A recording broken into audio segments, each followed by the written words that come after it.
Chilling Adventures of Sabrina premiered on Netflix in 2018 as a dark reimagining of the classic Archie Comics series.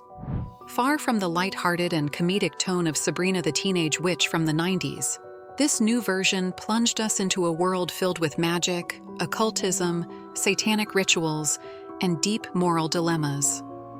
From the very first episode, it was clear there would be no talking cats cracking jokes or spells to help with homework. This Sabrina was destined to face horrors far beyond typical teenage problems. But what many didn't expect was the ending the creators chose, a tragic and definitive conclusion. In the final episode, Sabrina sacrifices herself to save the world from the void, the last of the eldritch terrors, dying in the process. Nick, her great love, ultimately joins her in the afterlife in a scene that divided fans. While emotional, it also left a sense of a rushed farewell, as if the ending had been hurried due to the show's cancellation. What's curious is that Chilling Adventures of Sabrina wasn't an entirely original creation for television. In fact, it's based on the horror comics of the same name published by Archie Horror, a line far darker and bloodier than most previous adaptations. And the most interesting part? In those comics, Sabrina doesn't die, sacrifice herself, or even redeem herself. Instead, her story takes a much more sinister turn, and her fate is deeply tied to hell, betrayal, and demonic manipulation. So, what should have been the true ending for Sabrina Spellman? Raised by her aunts, Hilda and Zelda, in the quiet town of Greendale, Sabrina, a young half-witch, half-mortal, constantly finds herself torn between two worlds, the dark magic of her lineage and the ordinary human life. From birth, her fate seems marked by forces beyond her control. Her father, Edward Spellman, a powerful high priest of the Church of Night, broke the rules by marrying Diana, a mortal. This forbidden union led to tragic consequences.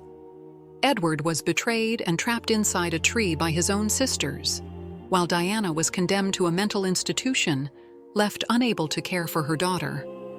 As her 16th birthday approaches, Sabrina faces a crucial decision: to fully embrace her heritage as a witch or renounce it to live as a mortal.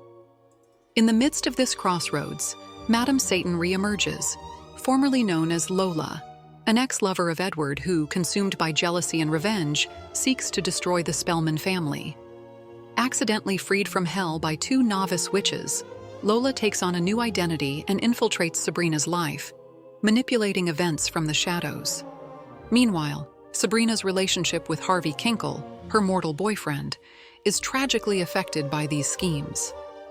Tricked into discovering Sabrina's true nature and that of her family, Harvey is brutally murdered by the Weird Sisters, witches loyal to the Coven. In a macabre twist, Harvey's soul is used in a dark ritual, and his body becomes the vessel for the resurrected spirit of Edward Spellman. Unaware of this horrific truth, Sabrina believes she has brought her beloved back to life, not knowing she has actually revived her own father inside Harvey's body. As events unfold, Sabrina finds herself increasingly trapped in a web of manipulation and betrayal. Her coven, far from being a protective community, treats her as a pawn in their own power games. Characters like Ambrose, her cousin, and Salem, her feline familiar, offer advice and warnings, but even they have their own agendas and secrets. Eventually, Sabrina finds herself having to confront the dark reality of her existence. Instead of finding a redemptive or heroic resolution, she's forced to accept her destiny as the new Queen of Hell. This ending shows her ascending the infernal throne, not as a triumph, but as a surrender to the forces that have shaped her life from the start. Her humanity slowly erodes, and the line between good and evil blurs, leaving Sabrina in a state of moral and existential ambiguity.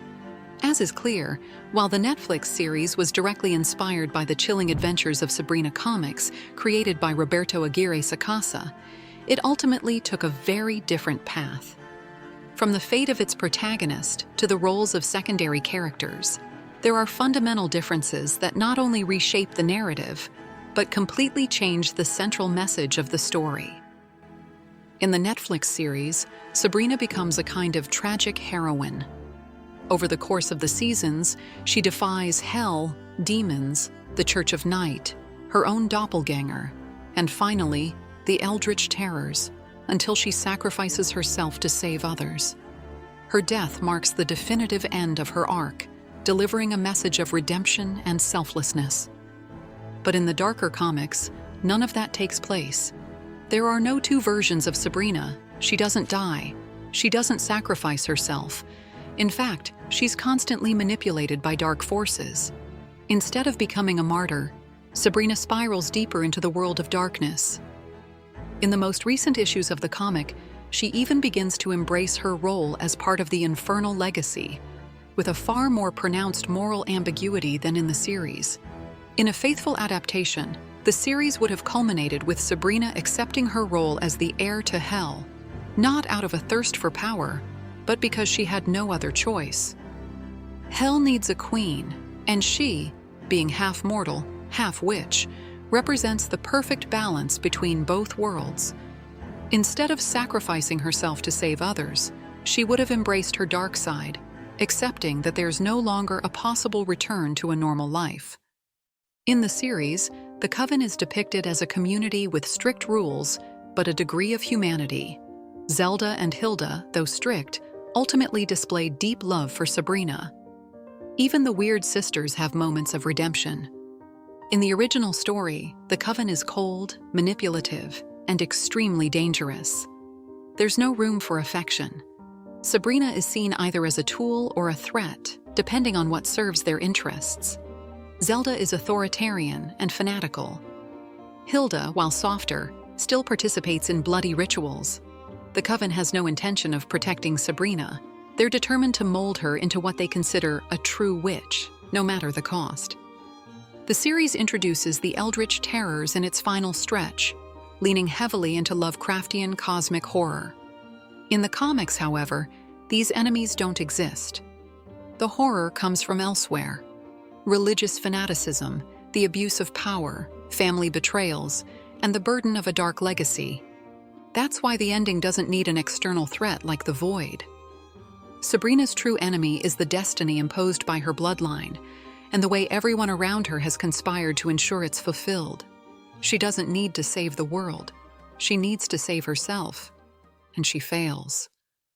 One of the most striking differences between the comics and the show is Harvey's fate. On Netflix, Harvey survives, breaks up with Sabrina after discovering the truth about her origins, and eventually moves on with his life, though he remains connected to her through the supernatural events in Greendale. But in the comics, Harvey dies. And not just any death. He's brutally murdered by the Weird Sisters, acting on the Coven's orders. His soul is then used in a dark ritual and placed inside a scarecrow named Edward, after Sabrina's father, as part of a sinister scheme by the witches. Sabrina is deceived into believing she's brought Harvey back, when in reality, she's created an abomination. This twist transforms Sabrina and Harvey's love story into a gothic tragedy with macabre overtones, much more aligned with classic horror than with teen romance. A key element in the comic is the constant manipulation Sabrina faces.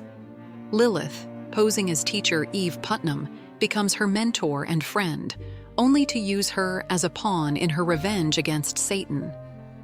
In a faithful adaptation, Lilith wouldn't be the partial ally we see in the show, but rather a far more Machiavellian figure, orchestrating much of Sabrina's fate from the shadows. Even the supposed return of her father, Edward Spellman, inside the scarecrow harboring Harvey's soul, would be part of a larger scheme to emotionally break Sabrina and strip away her humanity. The macabre twist that her great love is dead and replaced by an abomination would be one of the climactic moments of this alternate ending, pushing her past the point of no return. Ultimately, a faithful comic ending wouldn't show Sabrina dying or reuniting in the afterlife with Nick, who, by the way, doesn't even exist in the original story.